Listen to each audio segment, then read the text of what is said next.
Steering wheel, somebody tell him to give it to me. There's something loose between my legs. I don't know. Let go! I'm heavier than a freaking boat. Nothing you can say can make that any better. Yeah, nobody. No more radio for the rest of the race. I'm going home. You.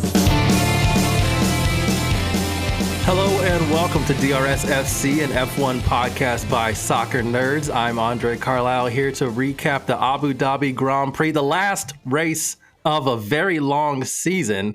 And I have three people here to help me. Deepti, how are you? I'm good, André. Bit sad that the season's over. I know. It was like, once it was like, these are too many races, and now that it's over, it's like, no, where are the races? Meghan here as well. Meghan, how are you feeling? I'm trying to not get us taken down for copyright, but closing time. Love it. Love it. Donald Wine, how are you, sir? I'm doing good. It was a fun weekend to watch some racing. Like Deepti, I'm sad it's over, but I feel like the off season is like the new season. So I'm ready for that. That's going to be bonkers. Yeah, I was gonna say this is kind of like the soccer parallels. This is why we do this. Like the soccer parallels are so there. Like just because the season is over, no, now shit gets really real. Now we get to see who goes where, what kind of weirdness happens in the off season. Because there's always some weirdness in the off season. We may think the driver lineup is set for 2025. I've heard that it might not be, so we will see, and we'll talk about that later. But okay, let's talk about this race. Big news of the race is McLaren won the Constructors' Championship. Looked a little bit dicey initially because Oscar Piastri got spun around by Max Verstappen, which in a situation we'll talk about later. But I kind of want to just talk about McLaren. This is their first Constructors' Championship since 1998, which is ridiculous. And it really needed like Lando to be the Lando that we've been hoping to see in this like half of the portion of the season where he could track down Max. We didn't see it for that, but we saw it for this. He held off both Ferraris, which one started like P19. So I guess you didn't have to hold that one off too much, but both Ferraris finished below him. He kept a nice gap between him and Carlos Sainz. Deepti, was this Lando showing some dog? Is this a little bit of, is this some dog? No.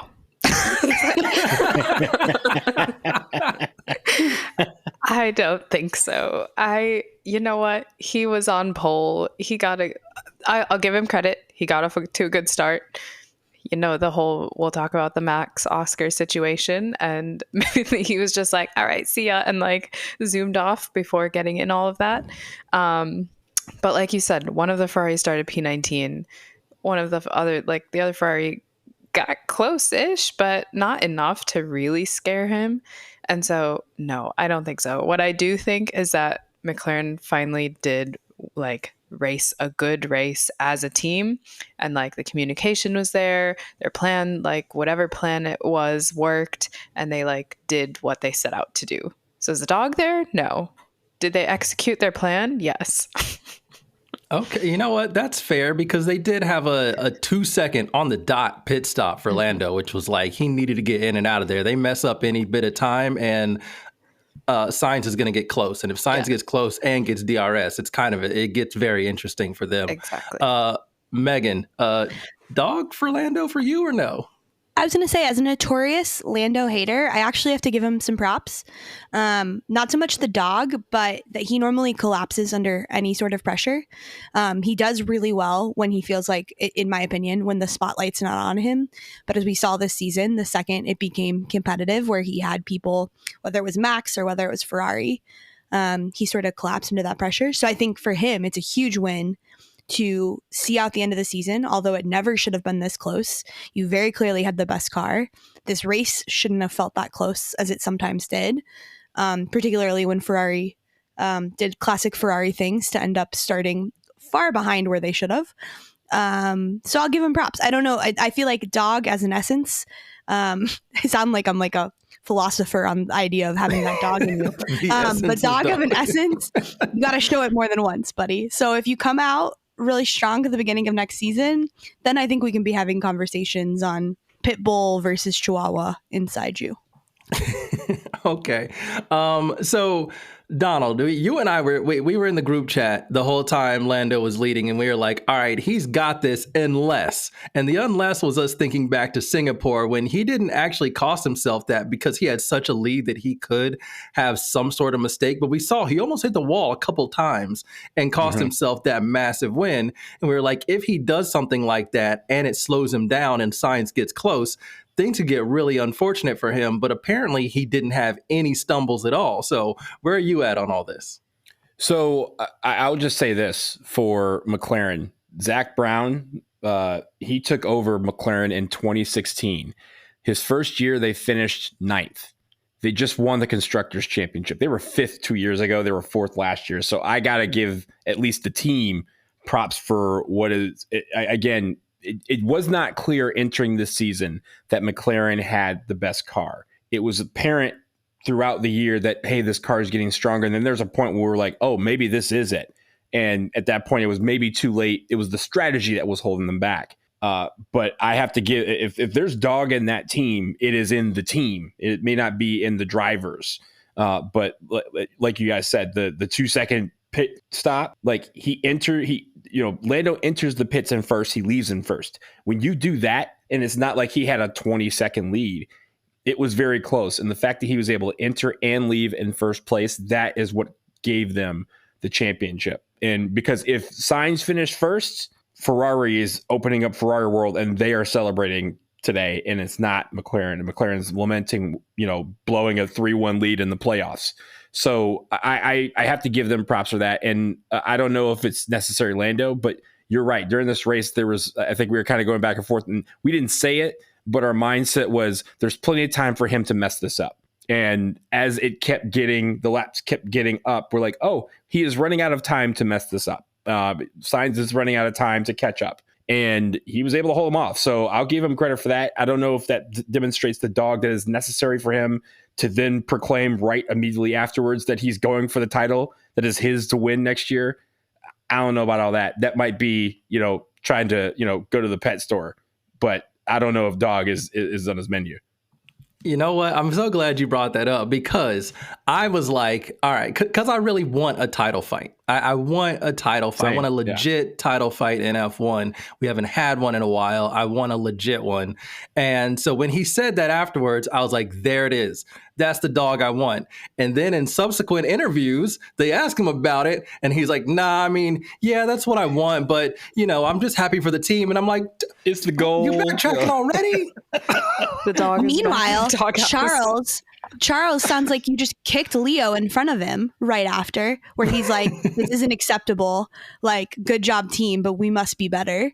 And that he's so excited to have Lewis as a teammate to challenge him. And I know I'm Ferrari bias here, but like, that's the energy I want. I want people being like, hell yeah, this is not good enough. That we want to win. Top Gun strategy. If Ferrari had won it, I think they would be saying, hey, we wanted to win it again next year with the actual best car, hopefully. Did you see the look that Hamilton and Leclerc gave each other after the race? It was a look like, yo, next year we dominate. This is like, forget what he's saying. This is me and you. It's our world. And it was very quick. Every race.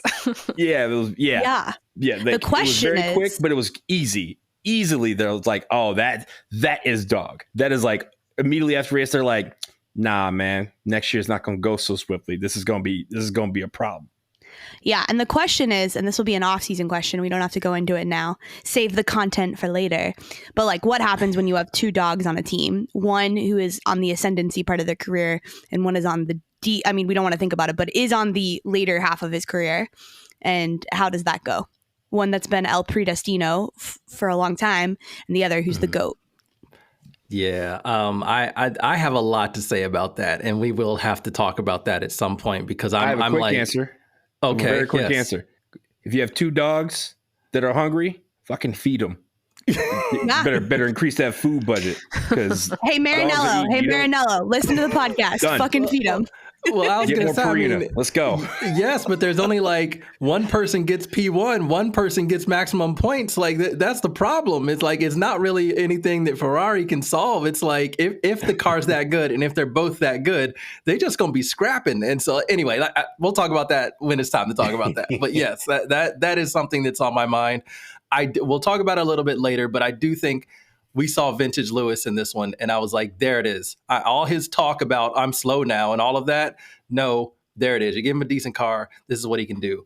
But before we talk about Lewis, because we have a lot to say about him, Max Verstappen almost turned this into a very interesting constructors race because he took out one of the McLarens right off turn one. Was it turn one or turn two? I don't remember. I think it was turn one. It was the very first turn of the race. Yeah. And doing typical Max shit, which is basically like, I'm going to go here. And if you don't move your car, I guess I'm just going to hit you. And most people say, ooh, we know how Max rolls. We're going to get out of his way. We've talked about this on this podcast before. Everybody gets out of Max's way.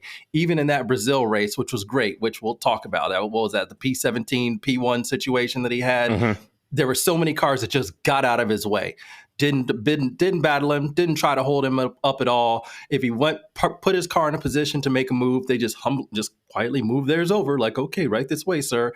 And we've been wanting to see a stop to that.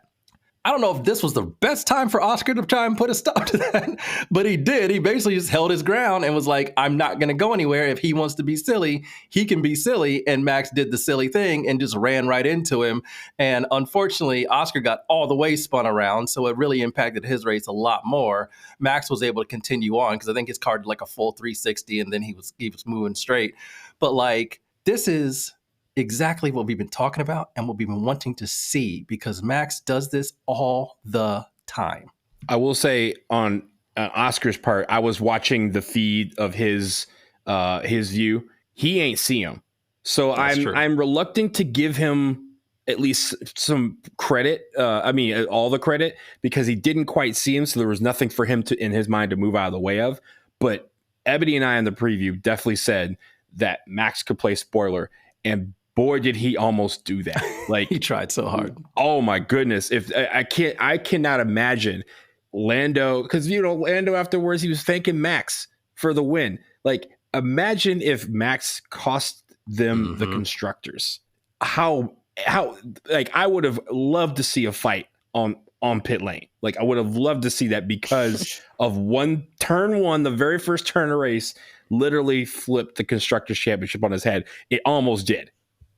But you know what? I would like to think that Oscar, even if he did see him, would not give away, and almost like making Max hit you may have actually been the way to go.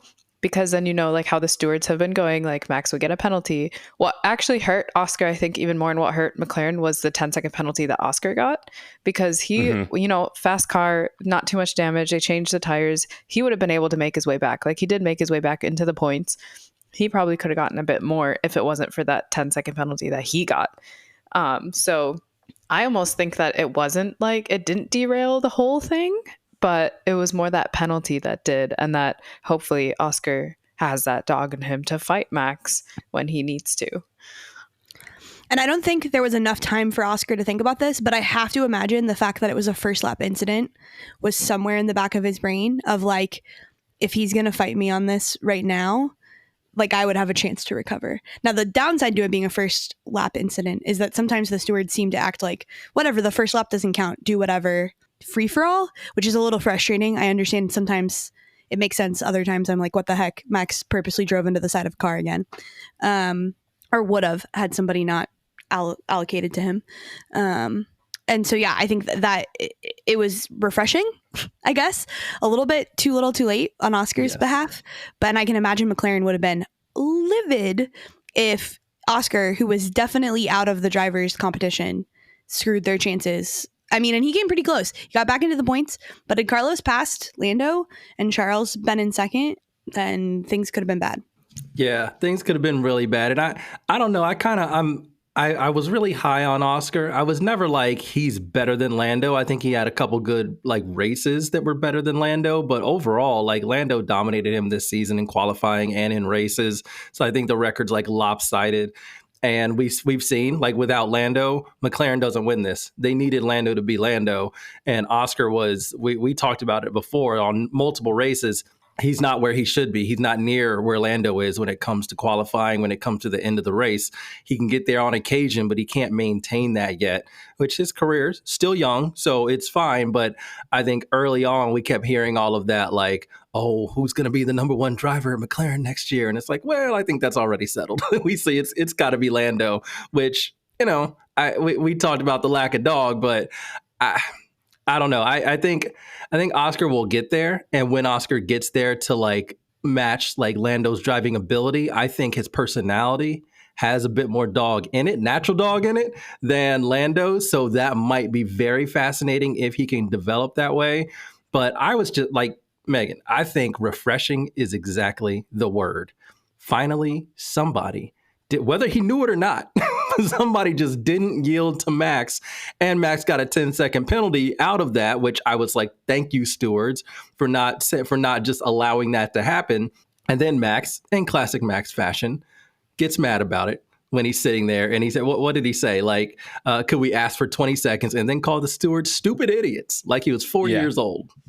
I also want to point out that Oscar also had an epic radio message in the same time. Yep, move of a world champion, that one. I love a sarcastic Oscar on a radio. Now I loved. So, and then also when they're like, oh, Max was given 10 seconds, he was just like, good.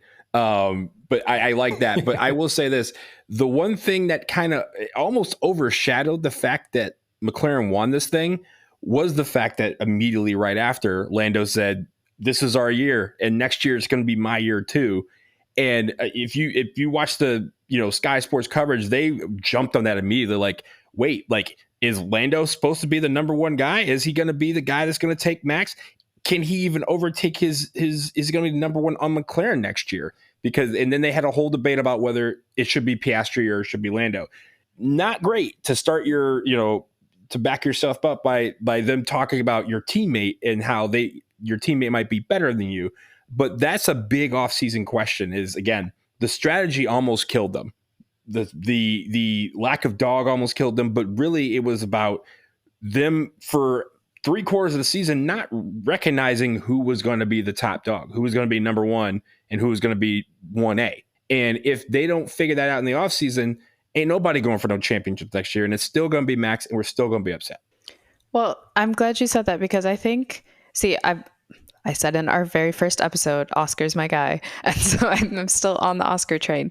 But I think if they don't figure it out in the off season, like McLaren can afford to take maybe the first few races to see, and then figure out, like, treat them both as equal as number one, and then have them scrap a little bit, and then see, and then make a decision and go from there. But again, like, the whole papaya rules thing, and like, basically it's all about communication. They need to be on the same page, and they need to both be okay with it.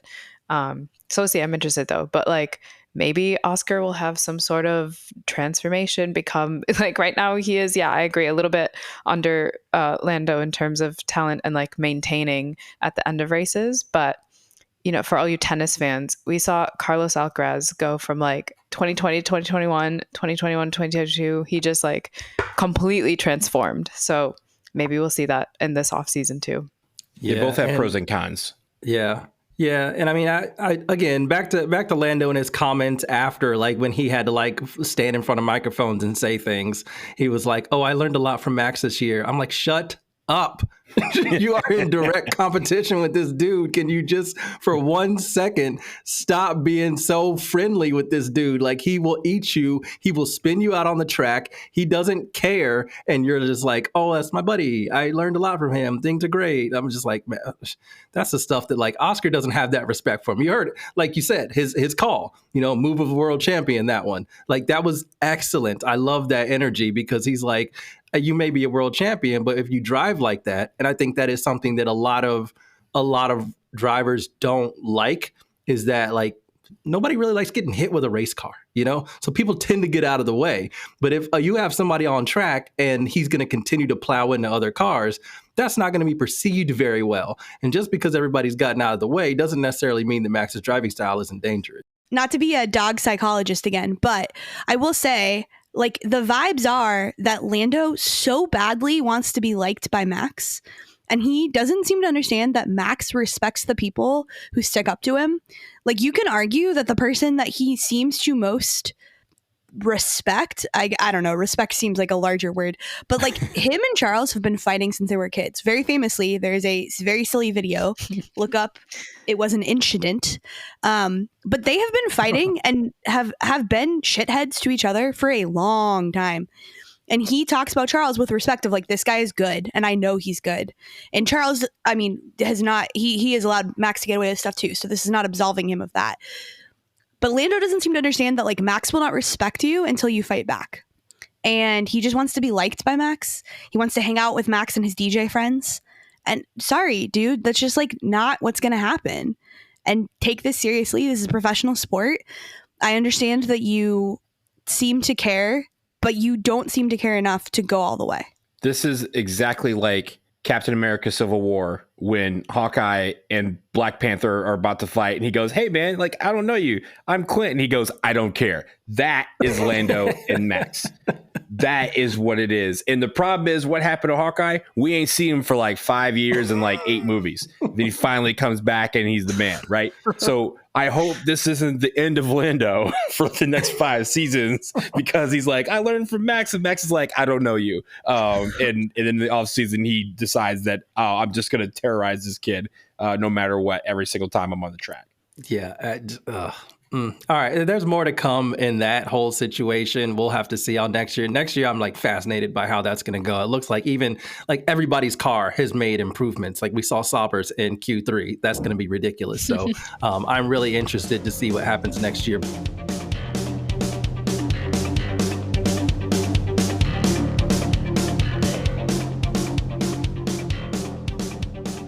A big thing next year is going to be Lewis Hamilton. No longer in Mercedes. He's going to be wearing red. Did y'all peep his kind of like color mode, like motif in his outfits, where he started off all white and then there was like a transition to red and white and then there was just pure red on. I was like, oh, look at you. I'm feeling it. But this was very emotional. I saw some people think it was a little overdone, you know, all the farewells that Mercedes had, allowing him to drive some of his old cars. This was back, you know, before the race, but they had so many videos out. They put out a lot of just emotional terrorism in terms of content on the timeline. There were so many great radio messages as well between them. Lewis dropped an absolute bar afterwards, which I was like, how long did you craft that one, sir? Was that scripted? Was that like on the dashboard? I know, right? I was like, okay, did you calling Kendrick? Like, that was amazing.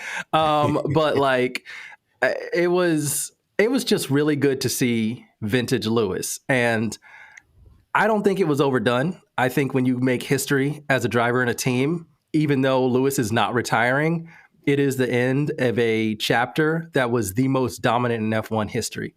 That's wild to say and be true.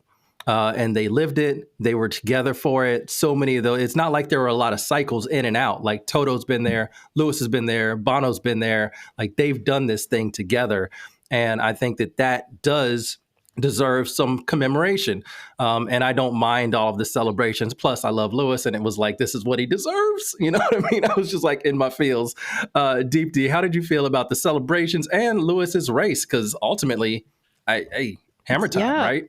Hammer time. And I'm with you, André. I don't think it was overdone. I mean, he was with them for like 12 plus years. That is a significant chunk. And winning 7, 8 championships, like, come on, they need to put I thought it was like adequately done. If not, they could have done even more. And I know they wanted to interview Lewis after the race, but he canceled and said he went to the garage and like shook everyone's hand, took photos. You could see him taking photos with everyone. I loved that. That shows like he's always like the first to thank everyone back at the factory, thank everyone who works on the car, thank like every single member of the team. And we've said on this pod as well before that like Lewis he's a nice guy. Like everyone respects him. He respects everyone that works with him as well. So I thought we were able to see that afterwards. In terms of his race, like he showed once again why he is the GOAT. And like there was vintage Lewis that came out in this one. Obviously he didn't have a great Q1 because of a bollard situation. And so if he was able to finish qualifying, he probably would have podiumed this race. He got P4 and drove a really, really, really good race. And so it was great to we didn't get to hear it, but Bono did give the hammer time call one more time. And Sky Sports, how do you not let us hear that until after the race? I was so mad at them. I was like, I didn't have any awareness that it happened. I was like, but it had to have happened. I'm so mad they didn't give us that in real time. Oh, it's not Sky Sports. They don't control who gets the radio calls. It's the FIA. It's Liberty Media. So blame them. The race direction is not by Sky Sports. Oh, well, they're stupid and haters, and I don't like I mean, that. we're still mad at Sky Sports for having Danica Patrick on things. Correct. So, like, I'm not reserving. My beef is with the FIA for a lot of reasons. In the words of Max, they're stupid idiots. Yeah. I find it interesting. I agree with you guys. Like, Lewis did a fantastic job. It was great to see him have fight. It does sound like Mercedes finally gave him the car. It sounds like, based on radio message with George, that they did switch the cars finally. So I feel very bad that he had to deal with that for so long, but I'm glad that they finally did it. However, a lot of the vibes I got from this was like, yeah, we're ready to be split. First and foremost, I think it's absolute bullshit that the slogan they decided to use for this goodbye was "Every dream needs a team." Sorry, no. First of all, he already had a championship before he came to you. And honest to God, had he probably stayed in McLaren, he would have done really well.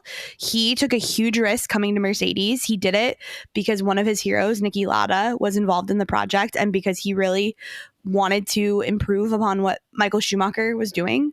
He got convinced to do it, and he took a risk, and he was horrifically talked about during that time. Like, a lot of people thought he was throwing away his career, and turned around and he went on to be the most successful driver of all time. And so I think that's some real bullshit for them to say that. Like, I have no doubt that Mercedes enabled him in a lot of different ways.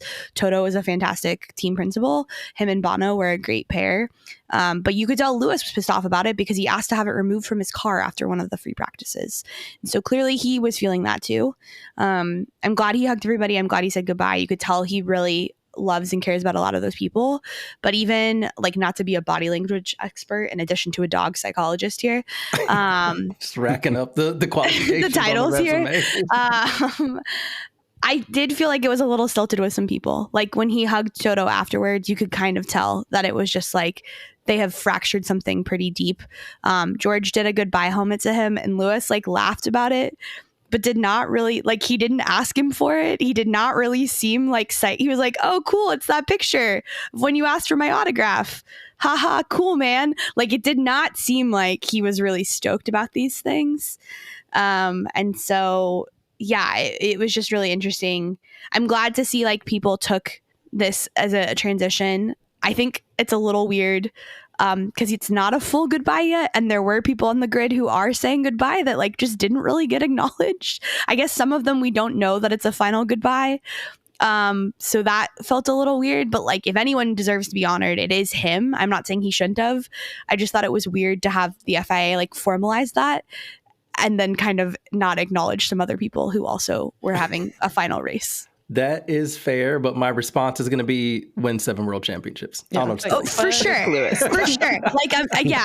I'm not doubting it. It's more, I heard this, I don't want to steal content. I heard this on P1 and I thought it was a good point. So a couple of years ago, Fernando Alonso retired. We all sort of didn't think it was a real retirement, but we weren't 100% sure. And you're not allowed to do donuts. You're never allowed to do donuts. The teams don't want you doing it because it messes with the engine and with the tires. But at the end of the season, people break the rules and they do them. And Fernando got a guard of honor and did it anyway. And this year, they told Lewis, hey, we're going to formally put it in there. And there is something to be said for when a formal entity takes your thing. In soccer, we have talked about it all the time with supporters groups. And I don't want to wade into that messy drama because surely we could talk about it. But there is something that gets lost authenticity wise when a corporate overlord is controlling how you celebrate and is controlling the matter in which you celebrate. I think he fully deserved it. It just left a weird, I sound like such a hipster, but it just left a weird vibe in my mouth. And I'm glad to say I saw some footage after that some of those guys they were just F this. You didn't say I could do it, but I still did it anyway. It's my last time in one of these cars. I'm going to do it. I think for me, I thought it wasn't over the top. I did get the vibes from some of the thank yous, that they tried to make it feel more like an in memoriam. I was like, yo, he's not dead. He's not retiring. He's just going to another team. But yes, this is an era that needs to be recognized as arguably the greatest in the history of any team sport. And so the one thing, Andre, the one thing that what stuck with me when I finally heard the It's Hammer Time radio call after, I said they denied us something that so many people don't know that they feel, but when they said it, when they played that call, it came out. Whenever Lewis, when he was at the top of his game and Mercedes was on top of the world, when he was like in P5 or something like that, and then Bono would go, it's hammer time. And all of a sudden you'd see him surge to the front. It was like Tiger Woods in the back nine of the Masters.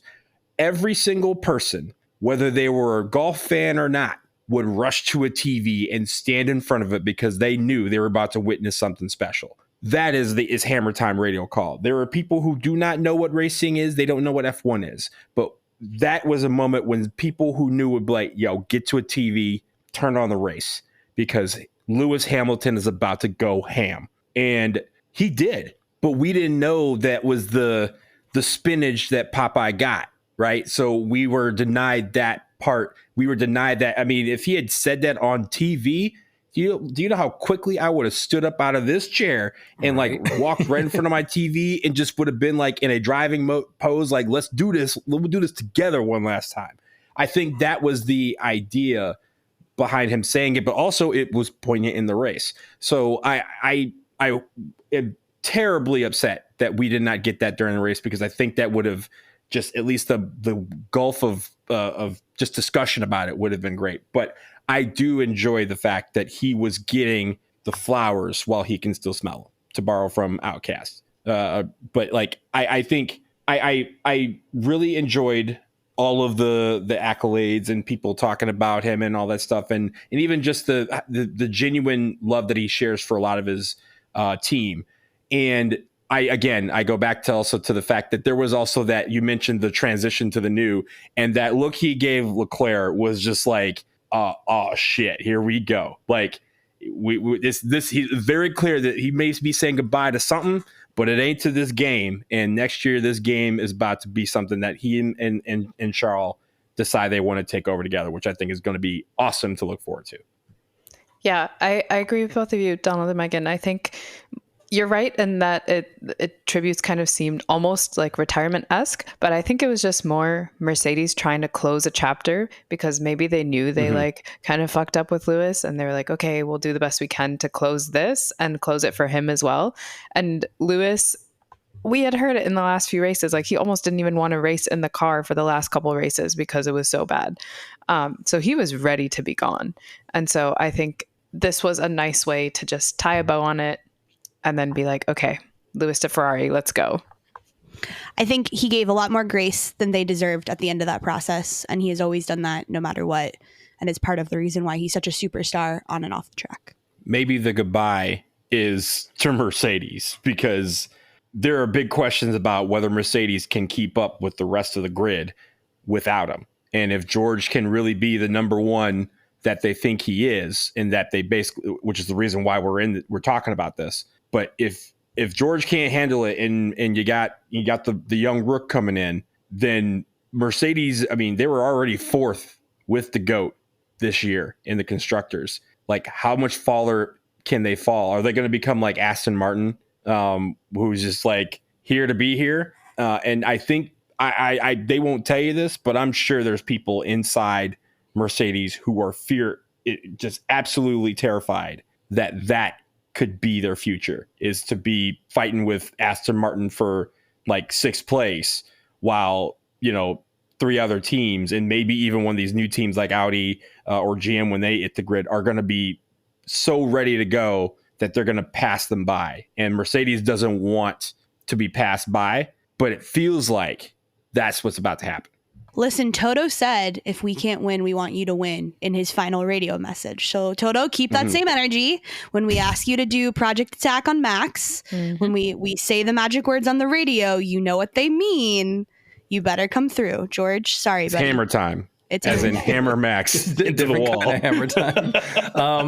I agree with a lot of what y'all said, and I want to touch on a couple things. I do think that, and again, we'll talk about seasons ahead and all that, because now we're going to have time to, unfortunately. It's a break. But it seems like what Mercedes is doing is hoping that they can get a head start and a leap on a new regulation set coming in 2026. They did it. That was one of the source of how they shot up there and were just like the perfect. It was why it was such a gamble for Lewis to go to Mercedes in the first place. Because like, are you sure you want to go to this team?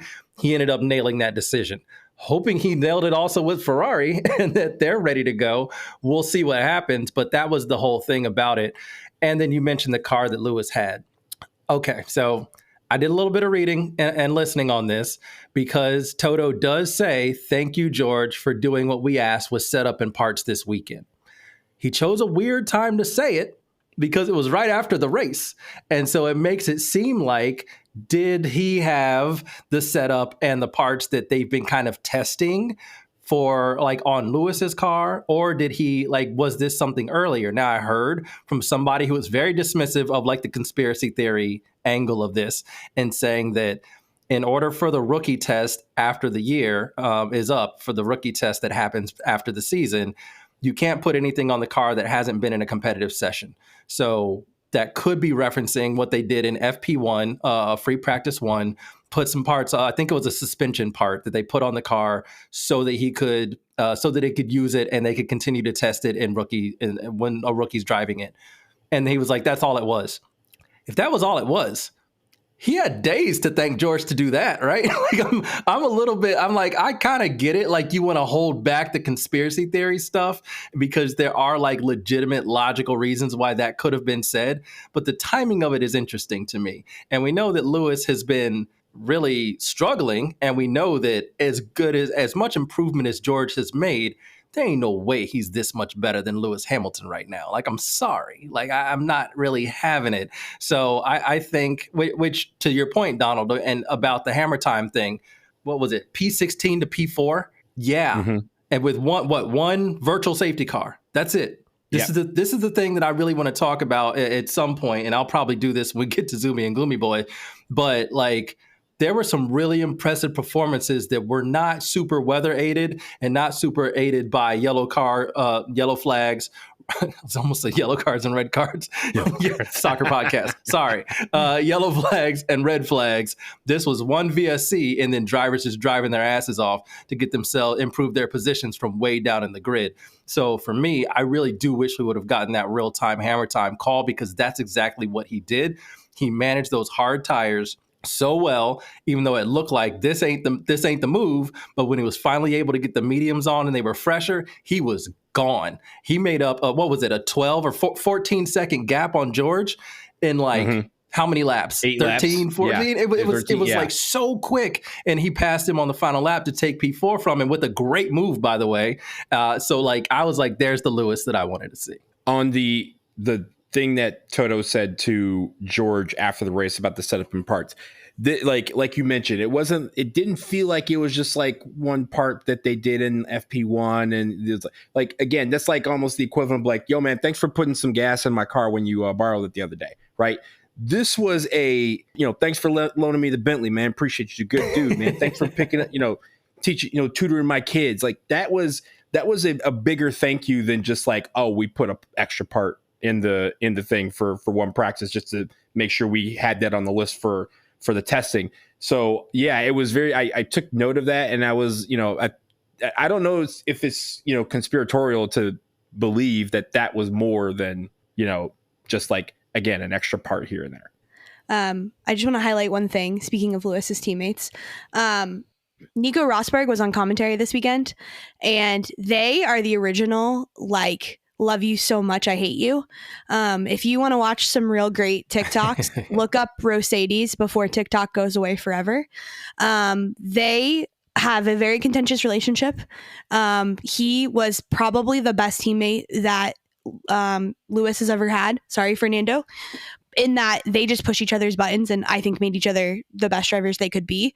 And there was something very poetic about this ending, having Nico heaping praise, deservedly, on Lewis, and saying a lot of things, and then very cheekily saying at the end, "I'd like to be in the Ferrari room next week when they're doing testing. I want to see the two of them's first conversation and how that goes."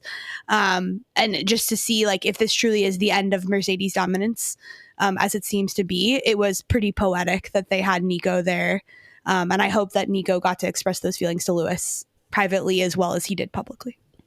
Yeah, I love that. And I also loved how they showed the replay of Lewis's move on George on the final lap, and Nico's reaction to that was amazing. He was just doing like the handshake thing. Familiar. Like, oh, yeah, like that was filthy. I was like, whenever you get like a fellow driver, especially with their history, him reacting like that, it's like, yeah, people are like, George just moved it over for him. I don't think that was it. I think it was fresher tires, and Lewis was on a mission. Mm-hmm. Nico was sassy this weekend too. Like when Lando mentioned he was going to be top dog next year, the first person to comment was Nico. Nico's like, "Oh, word? Really? Really? We won't talk about this because you hear what he just said." Like he could not stop talking about it. And even when they interviewed like Zach Brown and other people from McLaren, he was like, "Yo, did you hear what Lando said? He said that y'all gonna win both next year. What you think you're gonna do that?" And he was like, "We got two good drivers. Oh, you got two good drivers, but one of them saying he's going to win the whole thing." Yo, Oscar, you hear what your teammate just said? He said he's going to win this whole thing. He was so stuck on that. That was so funny. And real quick, he was also the only person who publicly called out Mercedes for the every dream needs a team. He was like, no, this guy had already won a championship, which I appreciated that energy. Nice. I was trying to think of like another sport equivalent of this happening, and I think the closest was like Messi going from Barcelona to PSG.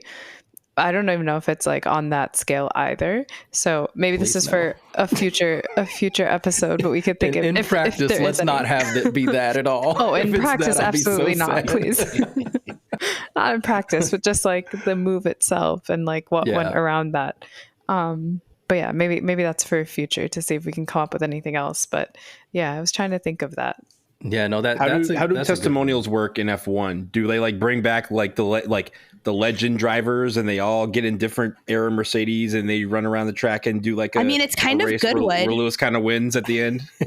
Yeah, it's kind of Goodwood, to be honest. They have all the drivers come back and do like a historical weekend and race other famous drivers' cars. Lewis doesn't really participate in that, which is like his choice. I wonder if he'll do it someday when he retires, if he'll come back. But like Seb just did that this past year. He came and he was supposed to, and then I think the car broke or something. See, that's the problem with doing old race cars. but then like Seb came back and did Senna's car in was that Brazil?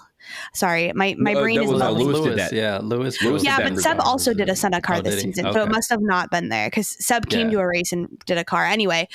That's like their version of testimonials. It would be dope if they could do like a testimonial race. I guess they could do a kart race, but I feel like they won't let us take out all the fun old Mercedes. Yeah, I was going to say, I don't know if they want to put these the drivers who are worth millions and millions and millions and put them in carts and next to each other. I don't know if that's a thing they're ever going to do. All right, we do need to move on and talk because we'll do more like season review stuff, and we'll maybe package that with like a look back at 2024, some highlights, some lowlights, and then look ahead to 2025. We might just do both in one episode because I think there's a lot to say, and I also think that if you're looking ahead at 2025, there can be some things that you could learn and maybe just might pull through from 2024 to 2025. Because again, it's the final year of a regulation set. And I think we've gotten to a point where, I think at one time, what was it? I think it was Q1 where there was a point in the session when every single car on the grid was within 0.7 of each other. Like it was outrageous. So like if that's what we're going to see more often next year, that's going to be great. So, anything else real quick to mention on this before we get to funny radio calls? Because we've mentioned a couple of them, but there are some that I still want to talk about. But like anything else that you really want to give a quick shout out to, Donald? Checo, bruh. And we're done. What? Don't steal my gloomy boy. I'm not. I'm just, that's all I wanted to say. Checo, what are we doing? We're going to say some nice things about one person. Jack Doohan, you had a perfectly boring race, and that is what you were asked to do. Congratulations. You didn't cost the money. Well done, sir. You We were very appreciate. slow, but your repair bill remained 0.00, and that is like one of the best things you can do. More spoilers, perhaps, for Gloomy Boys in the future. Jack Doohan had an all cardio race, like 14 minutes, Right. no shots, no Yeah. assists, no rebounds, just all cardio. Yep. No, yeah, absolutely. Yeah, one of those hilarious stat lines. It was just nothing, just out there running. You know what? I simultaneously want to give a shout out to Pierre Gasly, who basically clung on to sixth place for Alpine, which they got up there only because of that one wild race in Brazil where they went 2-3, and him and Ocon were 2-3 because of that, how heavily affected that race was by every other factor and everything that could go wrong going wrong. But they got a ton of points from that. Didn't look like they were going to hang on to it, but Pierre was so good in the final part of the season, routinely getting into Q3 and routinely putting that car in the top 5, top 6, that was impressive. He did get out qualified by Nico Hülkenberg, but Hülkenberg got a penalty for passing in the pit lane, which put him 3 places below, which I think put him 2 spots below Gasly. And that I got some beef with that one. That's really frustrating to me because if cars are going to be allowed to go like 3 miles per hour and somebody's like, I actually would like to just get on the track and get my lap in, I don't feel like they should wait behind cars that are creeping around in the pit lane. I think they got to look at that. And I'm kind of mad that Nico wasn't able to really. I think if he starts that race ahead of Gasly, we have a real scrap for that for 6th place. And the fact that he was behind him just made it really difficult to catch. I think, people can debate this, but I feel like the spirit of that rule is more based in safety than it is in competition, which I am okay with because, obviously that's a very dangerous situation if he tried to pass and something happened because you're not just involving drivers and cars anymore. You're involving pit crew who are defenseless in every stretch of the word. So I guess I'm okay with it. Did it affect the competition on the track? Absolutely. Because I feel like it would have been a race between those two if that wasn't the case. But again, the safety rules, I'm not going to really pitch have a big beef about it. But it did affect quite a bit, at least the start of the race and how probably their approach to it as well. Yeah, I'm not really mad at the safety aspect. I just think like there is a maximum speed limit in the pit lane for safety reasons, but I think there needs to be a minimum one as well, because I don't think driving 3 miles per hour in F1 cars as everybody creeps to try and create gaps is great for anybody. And I do think you waste a lot of time, and it's not really fun to see some of the most expensive and fastest cars in the world moving at 3 miles per hour. That's not really why I tune in to watch F1. So maybe we do something about that. Deepti, did you have anything before we got to funny radio calls? No, I think we covered them all. Let's get right to the radio calls. All right. I just want to get to like overall radio calls. The formation lap, like immediately got everybody in their feels. Like I don't know why everybody on the formation lap was just getting real sad, but it was like Franco was like, "Thank you guys so much. You made my dreams come true." And I was like, "Can you focus? You got a whole race coming up." He did. They needed the Sarah McLachlan, like I will remember you. Right. They needed that In playing the throughout the whole lap. arms of an angel. It was so funny. It's I was twice just like, I've sung on the podcast today. Never again. I'm loving it. Actually, keep bringing this energy. But yeah, that was one of my funny radio calls. Just like the formation lap, I was like, y'all are really trying to get people in their fields. I thought, some people, because this was the longest F1 season ever, and it's in like December, and we're finally ending a season, I thought people were going to just be like, I'm done. I'm over this. Like, let's get this race out of here. But no, everybody was in their feelings. And so that was really, really wild. We already talked about Oscar, move of a world champion, that one. That was great. Yuki also had a great one because he always does. They told Yuki to stay out. And what did he say? Why? Why? It was such an aggressive why, too. It was like he changed an octave or two. He went up. It was amazing. He's like, I want to come see y'all. Please, man, we're doing something. Stay over there. You could hear his like exasperation. He's like, "Why?" Yeah, he was really upset about that. I need a technical people out there. I need somebody to put Yuki screaming "why" over Brad Pitt opening the box in 7. I feel like they would match perfectly. It's the same energy. Somebody That do is it for true. me. Yeah. I see. This is where I wish I was better at video editing, because that would be a hilarious thing to do. Liam Lawson, the wheels aren't on, mate. It's a problem. Kind of need the wheels on. That was weird. I'm not gonna lie. I think if you have an experienced race director, I think they have to like do something about that.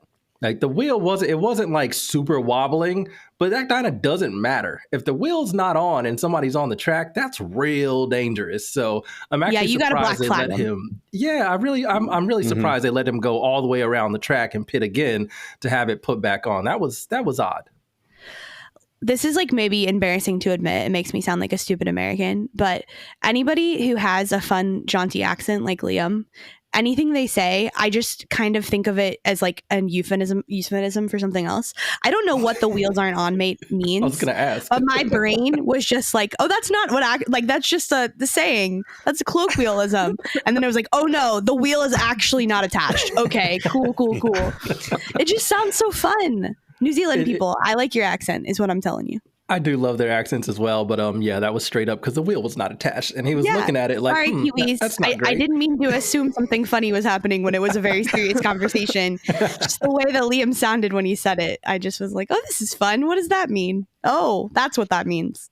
I'm surprised he wasn't more like pissed. He kind of, Right? just still using like mate and taking a whole lap. And then he said something else that was, again, like less anxious than I would have been. Or at least that's what it sounded like. But what a mess. And I'm going to talk more about this in Gloomy Boy, so I'm just going to save it for that. All right. Well, good, because we're going to get right to that. We're going to take a break and get right to it after this last radio call, because I loved it from Charles Leclerc. His engineer asked him, get in the rhythm, and he said, "I don't know what you call the rhythm, but this is the rhythm." He was like, "This is our reality right now. This is as fast as I can go. There is no getting in the rhythm. What are you talking about?" That was an excellent. I don't know response. what you think this is, but I'm at where I'm is. Like, bruh. I'm not trapped in here with you. You're trapped in here with me, damn it. Okay, one last thing. It's not a radio call, but it was a funny camera pan. They were showing the Alpine garage, and one of the pit crew members was getting his like forearm massaged with a Theragun, and I just thought that was the funniest thing, because I'm like, you know what? You're right. These guys have to lift all this stuff. Like, they're probably stressed. He didn't stretch out. He needs to get those arms ready to carry those wheels. But that was just hilarious to me. He's like sitting in the chair do they getting do wind massaged. sprints to like warm up? Like, Okay, this is I one of think my they need nerdy to. interest things, but they 100% have performance coaches for them now. About 2 years ago, Red Bull made a video where they like have hired a performance coach that like gives them workouts they have to do in the off season and stuff. And that was part of the reason why Red Bull was able to like get their pit stops so low. At least that's what they attribute it to. Which 100%, but you're Preseason, right. like boot Dee. camp. Like you think of them as only doing something for like 2 seconds, and you're like, that can't be that hard, but it's probably like pretty it's probably strenuous. hard, yeah.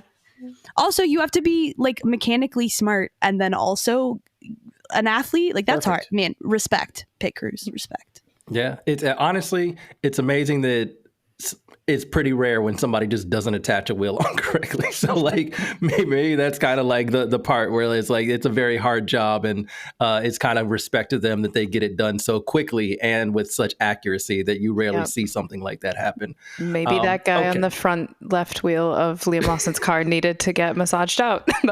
Maybe that was it. He was a little tense. That was it. He was a couldn't little go tight. no more. He's cramping up. All right, let's take a quick break and then get into Zoomy and Gloomy Boy. There are some social media things that were fun, mostly just emotional terrorism on the social media because it was the end of a season and Lewis is leaving Mercedes. But there's still plenty to talk about, so we'll be right back.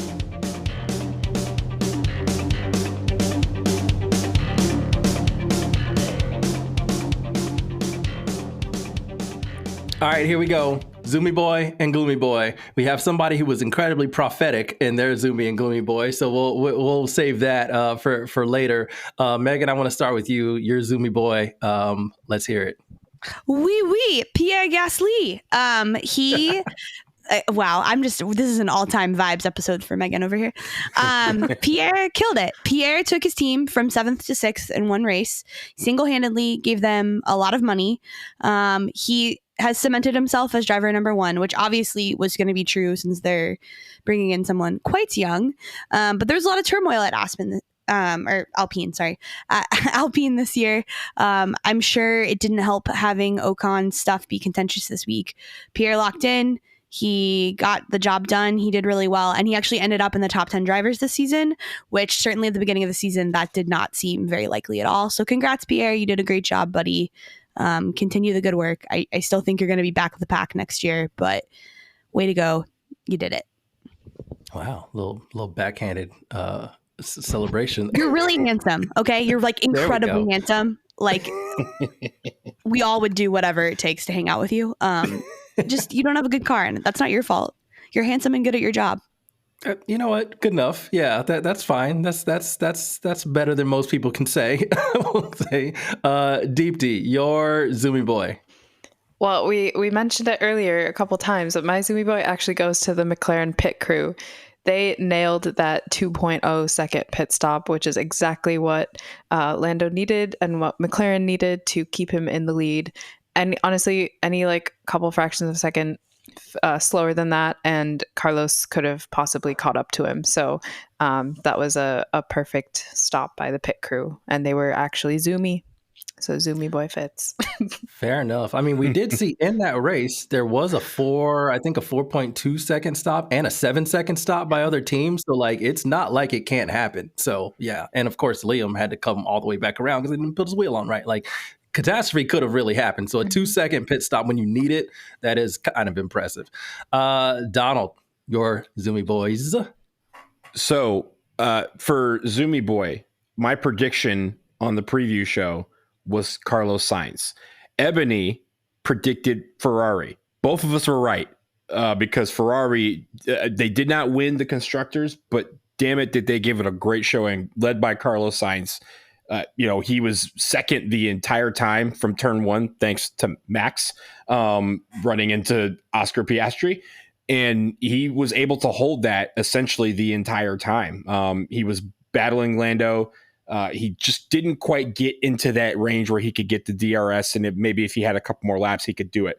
But right on his heels, I mean, Charles, like when he got the grid penalty and then in qualifying had his best time removed, which put him further down the grid and out, and basically made him have to start from the back and work his way all the way up to podium. It's incredible. I know he was disappointed, but man, did he have a great race. And Carlos, the Ferrari going 2-3, like that's about as zoomy as you can get. And the only reason they're not constructors champions is because Lando was able to hold from start to finish.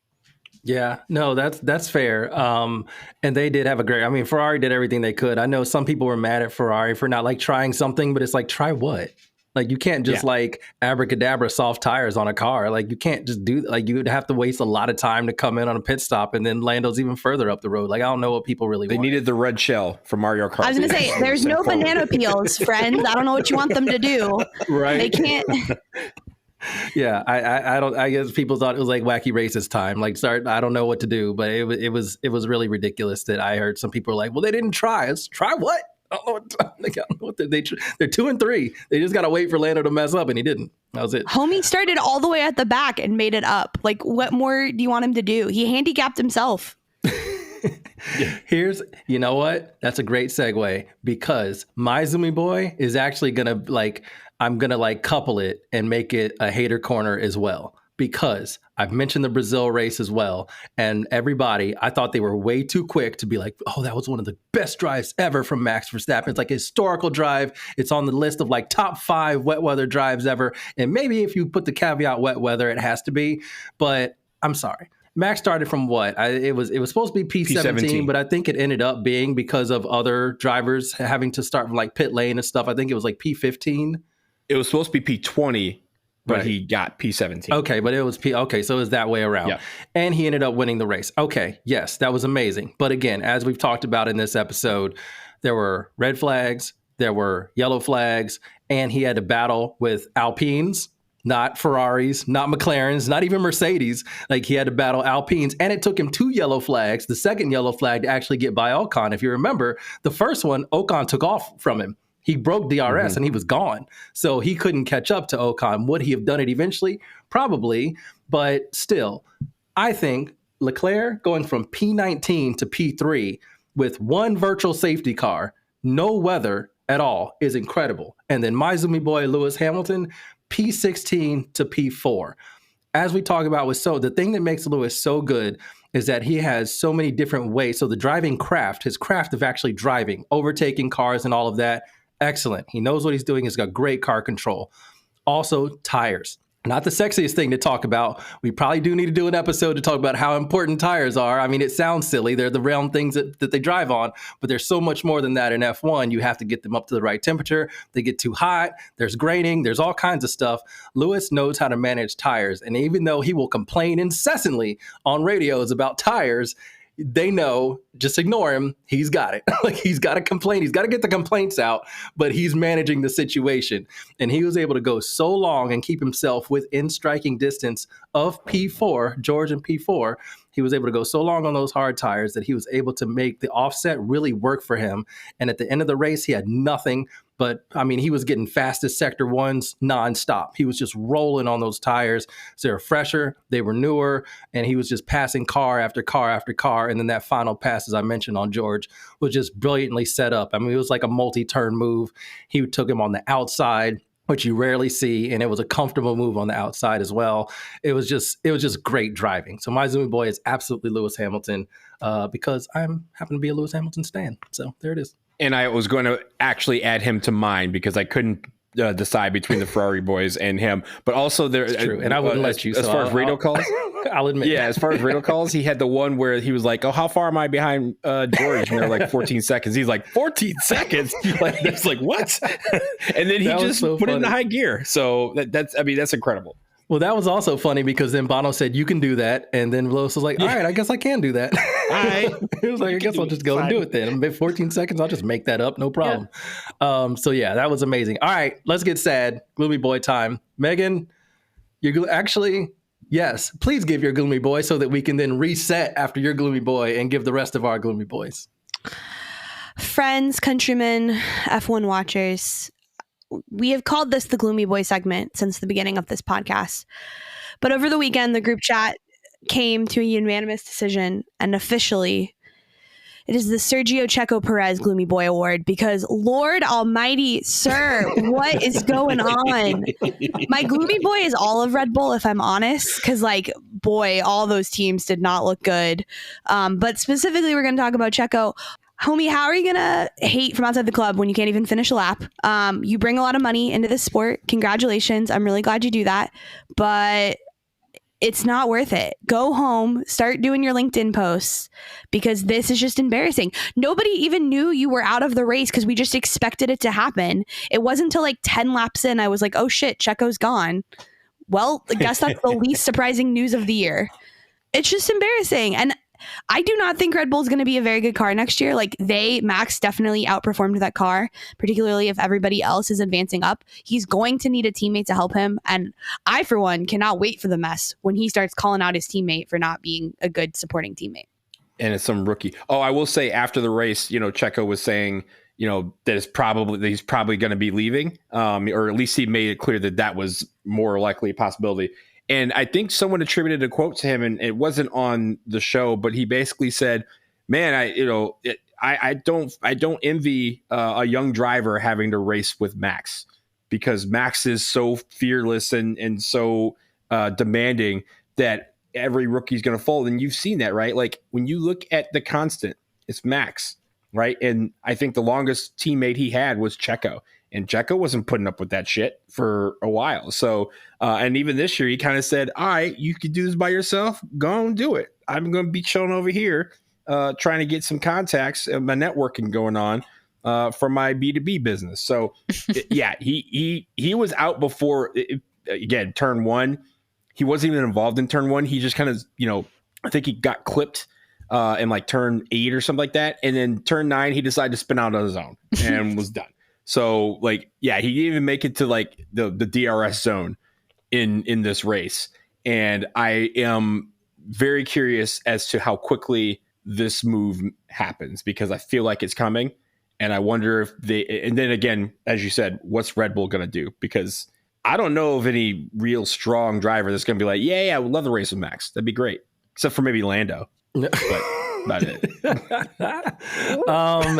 Yeah, Checo. It's funny too because people are like, "All right, this is his last opportunity to show." I'm like, he's been showing us what he's got, and he ain't got nothing. Like he's tapped out, and it's real sad to see where he's at. So okay, rephrase it, Deepti. Yes. Who gets your Sergio Checo Perez Gloomy Boy Memorial Award? Well, I thought it was really poetic that when Checo spun out, I think it was the first time he spun was when he wasn't actually out yet. He got passed by a Haas, and that was just like very funny to me that it happened at the same time. And that leads me to my Sergio Checo Perez Gloomy Boy Award going to K-Mag. Kevin Magnussen, he actually had the potential to have a really good race, and a lot of it was not necessarily his fault in how it turned out. But there was a point when I think he was P7 and Hulk was P5. And so like we were talking about in the like race for constructors, P6, they were in good position to take over from what Pierre Gasly was doing and beat Alpine. But then, what was it? Lap 13, the pit crew gave K-Mag a 7.2 second stop. And it was sad because the commentators are like, oh, this could be Kevin Magnussen's last ever F1 stop, and what a horrible stop to end it on. Luckily he did get a better one later on, but still one of your last two potentially of your career pit stops being so slow, that's not good. And then he got clipped when Bottas like locked up randomly. Magnussen was coming out of the pit lane, Bottas locks up, hits K-Mag, and Bottas gets out of the race. I think Kevin Magnussen gets to continue, but he's like far gone. So he is unfortunately my Zoomy Boy, and second to that, I guess Haas as a whole. Gloomy Boy. Yeah. Sorry, I said Zoomy. Gloomy. You Boy. did say Zoomy, but that's all right. It was Gloom. We renamed the award, so I understand the confusion. The Checo Perez Gloomy Boy Award is what it is. K-Mag, it was not a good one. Donald, who gets your Checo Perez Memorial Gloomy Boy Award? Once again, on the preview, I predicted Liam Lawson. And once again, I actually was right. And this time, Liam Lawson got a little help from his friends in the pit crew.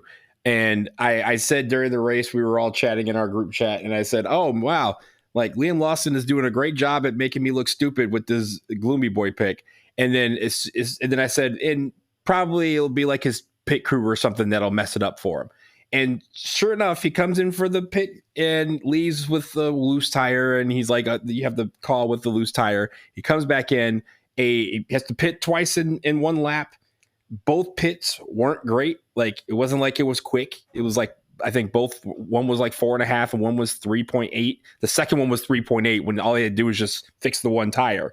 So there's only one thing to do. But wow. Liam left, and I was like, okay, now I have been proven right by his crew. Thank you very much. I'm 2 for 2. Good night. So yeah, Liam Lawson. And again, I said Liam Lawson because in this race to see who's gonna be, Max's teammate, he also comes in, right? He comes in to replace Danny Rick, and I'm asking the question: was it worth it? Doesn't feel like it. He got points in one race since he got there, and I think he got total of 4 points. So I'm not seeing from him what was so great that you needed to replace a driver mid-season for him. And that's what, again, Red Bull has these questions. They have like all these, various teams, and nobody's really stepping up to be like that guy who can really assert himself on the rest of the grid. Liam Lawson was supposed to be that guy. And after last night, I'm convinced that he's not that dog, and he probably needs some more seasoning. One guy is. They just don't want him. It's Yuki. Right. Yuki's the only one that's been this consistent and has handled his teammates, everyone they've given him, and he's beaten Lawson repeatedly this season, and it doesn't matter. I just want to see Yuki go someplace other than Red Bull because clearly they don't respect him. My Checo Perez Gloomy Boy Award. I have one name written down here, but I'm actually going to do 2 drivers, Franco Colapinto and Valtteri Bottas.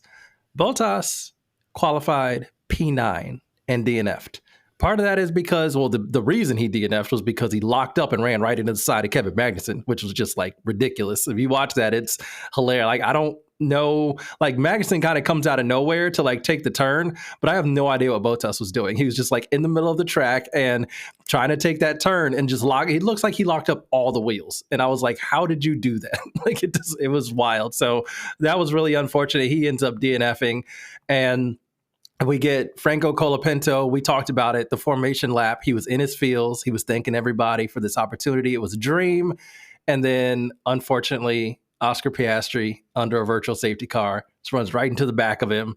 They try to like fix whatever's going on, but it seems like something was damaged in the rear of the car. And I think the mechanics were just like, don't look at us. We're done. Like, we're tapped out. We got no other parts. We got no other nothing. We don't have any more hours to give. Our labor is maxed out. So I guess you're just going to retire the car. So he wasn't able to finish it's probably going to be his last race, at least for another maybe season or two. I think he's going to be a reserve driver with Williams, and I think that's where people think now maybe he belongs in that situation, and then see if he improves enough to like get on a team in maybe 2026. But yeah, it's kind of looking like it might be a wrap for Franco. And after, he's kind of my gloomy boy because not only this race, but after how impressively he started. And it was like, whoa, who's this kid? He came in and he's immediately quick. First time in an F1 car. This is amazing. And then crash after crash after crash. And we talked about it with Logan Sargent. There's only one way to really get yourself yeeted from F1, and that's to rack up a repair bill. And that's exactly what he did in a short time. So feel like we might not see Franco for at least a season or two. I think the hard part too for Williams is just that they did not seem to love the Colapinto experience. They liked the social media hit at the beginning, and it very quickly did not continue. And if you're going to crash, I need you to at least be good off the track. And buddy, you did not get good advice on that. And while the fans loved you for it, I think, unfortunately, he's probably damaged his hopes with a lot of teams because there's a certain level of poise and professionalism they need you to have. And it did not seem like Colapinto understood that. He seems like a good kid. I hope he finds a great racing series. I just don't think it's going to be F1. I just want to give an honorary Zoomy Boy courtesy of our co-host Kyle, who said that his Zoomy Boy would be the Williams team engineers and accountant because they are now free. Speaking of Theraguns and massages, that whole team needs like what? It's 90. I think it's 97 days until the next race. They need 95 of them at some resort where they can get 18 massages a day. Rent out a Pacific island for them. Ship them all away. Yeah. Yes, they deserve all of the love and to recover as quickly as they can. They have rebuilt that car. I mean, 16 crashes? I think this one will be 17. 17. Obviously, it was Oscar Piastri running into the back of Franco, but still 17 times they've had to repair one of the cars. And probably even more than that because we don't even count like the wing mirror flying off. Like that was also not great. So like it was, they deserve a lot. All right. That's it. I think we got some social media funsies. I don't think we need to go through every single one of these. We'll probably link to them in the show notes so you can check those out. We have like Carlos dressing as a chili because he made a bet that he would if Joe got points. And as we talked about last race, Joe got points. Apparently it was a big tennis weekend. Arina Sabalenka was doing TikTok dances with Alpine mechanics. And apparently Yannick Sinner waved the checkered flag. So that was interesting. Not necessarily a social media funsie, but the official F1 account captioned a video of Lewis with "If Still I Rise was a Grand Prix." I don't know about that one. Bizarre. They needed some milk for that one. They needed some cultural competency. Yes, I was gonna say they need some training. I respect the attempt, but no, this is not. Right, I'm going to steal the show for the next one because I have been thinking about this for way too many hours. Listeners, I was sick over the weekend, which meant I sat in my bed and I thought about, do you think Max told the drivers about his partner, Kelly Piquet, being pregnant, or did they find out on Instagram? Because they had a dinner, which we'll talk about in just a second. Do you think he spilled the beans, or do you think that man was just like, you are my coworkers, I don't give a F about any of you, you're finding out on Instagram? And if he did find out on Instagram, did they all make a group chat without him and say, what the hell? I have so many questions. I will probably never know, but I want to know so bad. Did her ex-partner, who was an F1 driver, find out before this, or did he find out on Instagram? I just so badly wish I could access their phones for like 30 minutes. I could figure it all out if one of them would let me. Oh, I wouldn't be shocked if Max found out on Instagram. So, like, he's so locked in. It feels like it'd be like, hey, honey, I'm pregnant. And he probably didn't register it. And she like posted it and he was like, wait, what? Like, oh, yeah, sure. For 2 seconds, I think everybody on the grid was like, oh, he's having a baby. He's going to be scared now. And that first corner, nope, no fear, doesn't care. No. In fact, he said something like, maybe I'll get like my 12th penalty point when the baby comes so I can have paternity leave. And I'm like, okay, it's just funny to you. It's funny to you. The crashing into cars is funny to you, huh? Okay. All right. Fine. And then Meghan, you also mentioned the F1 drivers dinner. Looks like it was hosted by Lewis, I believe, but Valtteri ended up paying for everybody, which quite honestly, when I saw the bill, kind of low. Low? Yeah. When he said 5,000 euros. Like I couldn't afford that, but in terms of like F1 drivers meeting somewhere for dinner, like where the hell did y'all go? Cheesecake Factory? Yeah, they went to that Salt Bay restaurant last year. So I'm curious. It didn't look like they were back there because you didn't get the guy gratuitously in the social media post. Like that man is in every goddamn soccer player's social media post. Yes. I don't know why they flock to him every single time they have a break. They're like, ooh, let's see him put salt on his forearm. Like, if you want to look at something funny, Mikel Arteta, like watching that man, just it looks like, please let me be anywhere else. There's a very funny image of him just being like, oh my God, what have I gotten Only into? time I've ever related to Mikel Arteta. Okay, was whatever. the dinner also, in Abu Dhabi? Yeah. Yes, it was. Yeah, it was. We don't know a restaurant. At least I haven't seen anybody. Honestly, I'm sure the TikTok girlies have like done some sort of like Google Kung Fu and figured out what the menu was and all sorts of stuff. I'm just saying, like, currency equivalent, 5,000 euros is like 19,000, 20,000 of the UAE, whatever the dirham, I think it is. So yeah, maybe it's like just less to eat out there.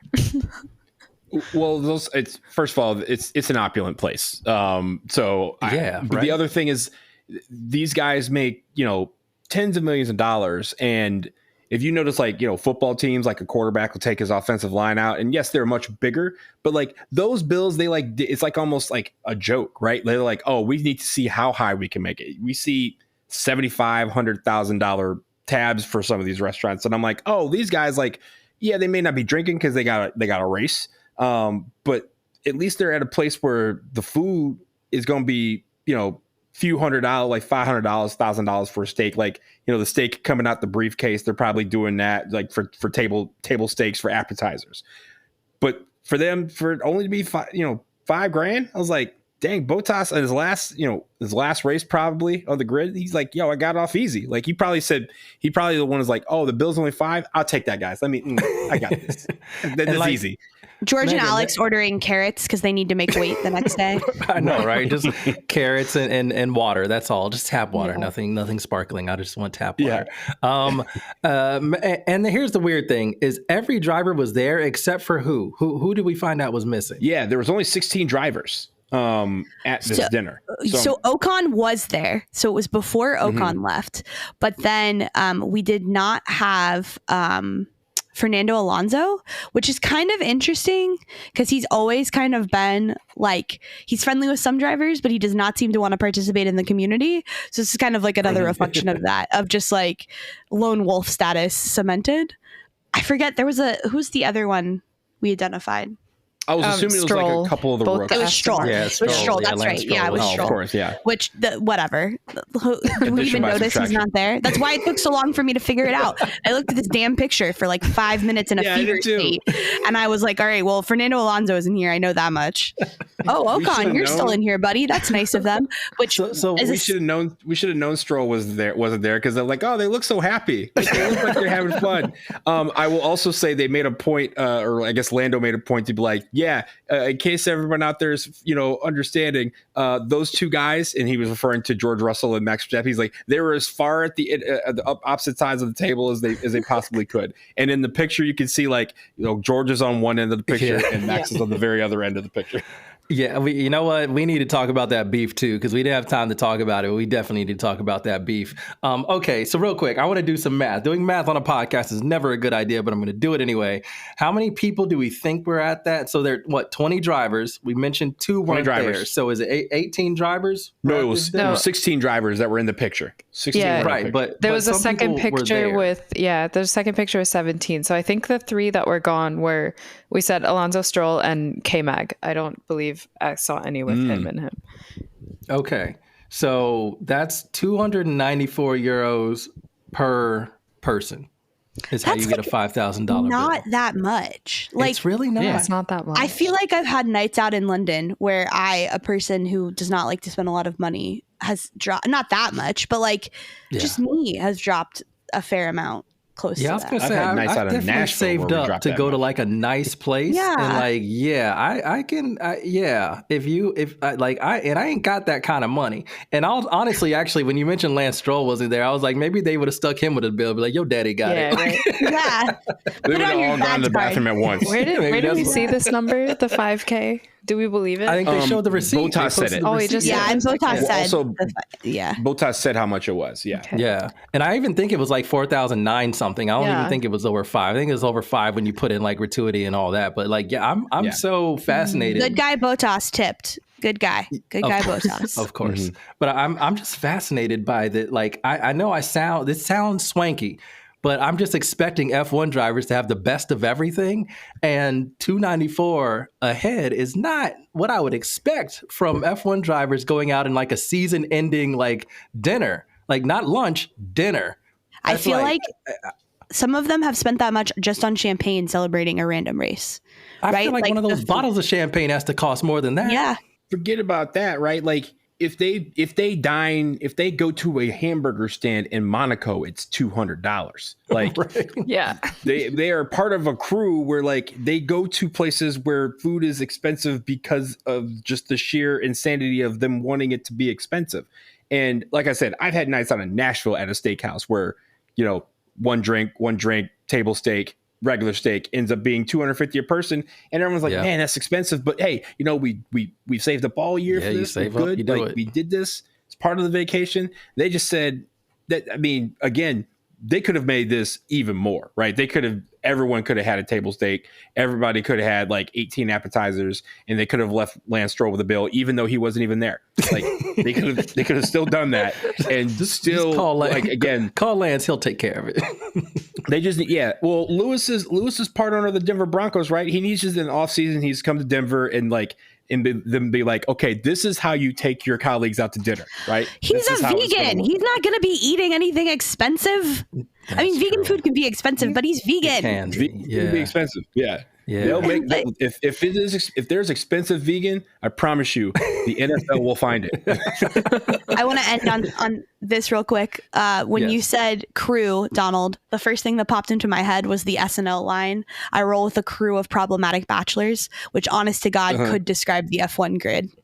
So, in honor of that, thank you, problematic bachelors, for giving us a fun year.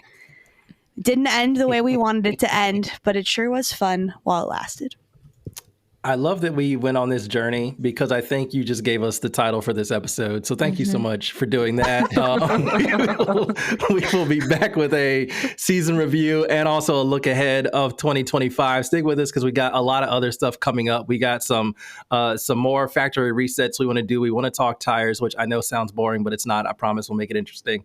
We want to talk about some of the media coming out. I want to watch the Senna documentary, the real one, not the series on Netflix, which I hear is a little subpar, but I want to watch the real documentary and talk about that.